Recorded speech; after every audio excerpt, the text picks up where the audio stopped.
In today's video, I'm going to show you how to unhide songs on Spotify. If you had previously heard a song on your Spotify playlist or on a Spotify mix, then that particular song would not play as that mix or that playlist plays. So in order to unhide it from that particular mix, you just open up that playlist or that mix, and you're gonna see a circle and a dash on the song that you've hidden. Now to unhide it, you just tap on this icon right here, and that particular song will be unhidden. Other than that, you can also tap on the three dots right here, and then you'll have an option of hidden. You can tap on it, and that particular song will be unhidden on your Spotify. Now when you play this particular mix, that particular song will also be played.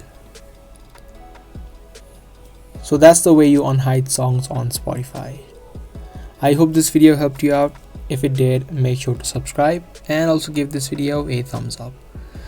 I'll be back with similar videos in the future, so make sure you also hit that notification bell. That's all for today. Thanks for watching.